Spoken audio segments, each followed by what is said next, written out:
বিসমিল্লাহির রহমানির রহিম। আজকের এই ইউটিউব চ্যানেলে প্রথম ভিডিও আমার এই মুরগি নিয়ে। এটা আমার সোনালি ক্লাসিক প্রথম ব্যাচের মুরগি। এখানে মুরগি উঠিয়েছি হচ্ছে 500 পিস। আলহামদুলিল্লাহ 500 পিস। আমার পূর্বের কোনো অভিজ্ঞতা ছিল না, প্রথম অভিজ্ঞতা নিয়েই এই মুরগি শুরু করা আর কি। এছাড়াও আমার গরুর খামার আছে এবং এগ্রিকালচার প্রজেক্ট আছে। ইনশাআল্লাহ আস্তে আস্তে এগুলো আপনাদেরকে দেখাবো। মুরগি এখানে 500 পিস খাবার খেয়েছে এ পর্যন্ত 12 বস্তা। আজকে মুরগির বয়স হচ্ছে 41 দিন। গত 2 দিন আগে ওয়েট দিয়েছিলাম, অ্যাভারেজ আমার প্রায় 500 গ্রাম করে ওয়েট আসছে। মাঝে কিছু ছোট আছে, ছোট নাই যে তা না, কিছু ছোট আছে আবার কিছু বড় আছে। আর যাক আলহামদুলিল্লাহ, নতুন অভিজ্ঞতায় যা করছি, অভিজ্ঞতা হচ্ছে। মেডিসিন খরচ কিছুটা বাড়তি হয়ে গিয়েছে। সোনালি ক্লাসিক দেখি 55 দিন রাখবো। 55 দিন রাখার পরে কি ওয়েট আসে, তা না হলে হয়তো বা 60 দিন রাখতে হবে আমার।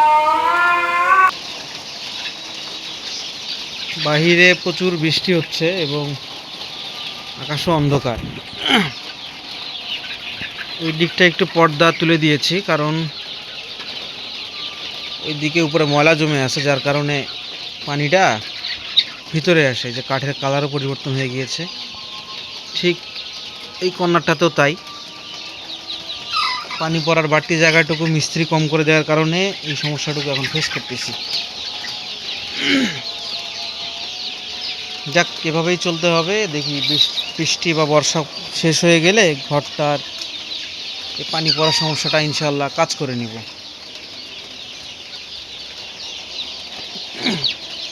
আপনারা কোনো অভিজ্ঞ খামারে যদি আমার এই ভিডিওটা দেখেন, তাহলে অবশ্যই আমাকে কমেন্টে মতামত জানাবেন আমার খামার সম্পর্কে। ঠিক আছে, খামার সম্পর্কে মতামত জানাবেন এবং কোনো ভুল ত্রুটি হলে অবশ্যই বলবেন যে ভাই আপনার এটা এইভাবে না করে এইভাবে করলে ভালো হয়। তো আমি চেষ্টা করব সেভাবে করার, কারণ শেয়ারিং এবং কেয়ারিং করার মাধ্যমেই নতুন অভিজ্ঞতা নেওয়া যায় এবং অভিজ্ঞতা বা জ্ঞান একে অপরের মাঝে পৌঁছায়।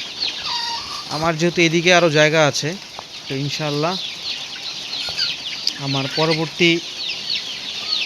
পরবর্তীতে আমি এই দিকে লম্বায় ঘর উঠাবো আরেকটি, এই ঘরের সাথে কানেক্ট করে।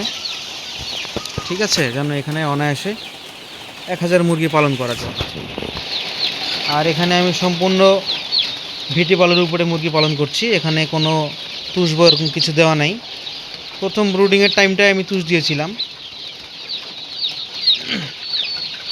এরপরে যখন বাচ্চাগুলো একটু বড় হয়ে গেল, হাঁটা চলা বা ওরা ওড়িশ করতে শুরু করলো, তখন আমি তুষগুলো সরিয়ে দিয়েছি। তারপর থেকে আলহামদুলিল্লাহ এ পর্যন্ত কোনো সমস্যা নেই, বা আমি এ পর্যন্ত কোনো ঠান্ডারও সমস্যা ফেস করিনি।